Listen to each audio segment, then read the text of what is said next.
සාර්ථක මිනිස්සු හිතන විදිහ වෙනස්. එයාලා මේ ගමනේ අමාරු දවස් පහු කරද්දී එයාලට දැනෙන අමාරු හැඟීම ගැන නෙවෙයි හිතන්නේ. මේ ක්‍රියාවලිය අවසානයේ දවසක Tamanට කොහොම හැඟීමක් දැනෙයිද කියලයි එයාලා හිතන්නේ. දැනට මේ අමාරු දේ කරන්නේ කොහොමද කියලා දන්නේ නැතත් ඔබ කොහොම හරි ඒක කරන්නයි යන්නේ කියන සිතුවිල්ලයි වැදගත්. ඉතින් අද ඇක්ෂන් එක ගන්න. ඊතුරු හරිය මේ සාර්ථකත්වයේ ක්‍රියාවලිය හරි ලස්සනට ඔබට ගන්නයි. ඔබේ සිහින ගැන ඇහුවම hina යනවා කියලා මිනිස්සු කියයි. ඇයි ඒ? ඒගොල්ලෝ ඒගොල්ලන්ගේ හීන අතහැරපු නිසා. මතක තියාගන්න. ලොකු හීන යථාර්ථවාදී නෑ කියලා හිතන්නේ අරමුණක් නැති මිනිස්සු විතරයි. ඔබට බෑ කියලා දෙයක් නෑ.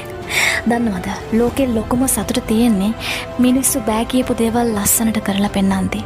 ඔබ පැරදිලා මුල්ලකට වැටිලා ඉන්න කෙනෙක් නම් මේ දැන් ඉඳන් ඔබේ කම්බැක් ස්ටෝරි එක ලියන්න පටන් ගන්න. ඔබේ නියමම අනාගත ඔබව අතාරින්න ලෑස්ති වෙන්න එපා.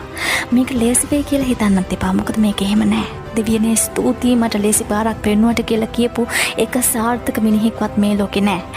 සාර්ථකත්වය කියන්නේ ඔබේ සියලුම බලාපොරොත්තු සුන්වීම් වලින් ඔබ සර්වයිව් වුණාට පස්සේ සිද්ධ වෙන දෙයට. ඉතින් හෙටින් පස්සේ එන හොඳම දවස් වෙනුවෙන් අද වගේ දවස් ඔබට නරකම විදියට දැනෙද්දිත් වැඩ කරන්න වෙනවා. එතකල් ඔබට තාමත් ලැබුණේ නැති ප්‍රතිඵල ගැන පසුතැවෙන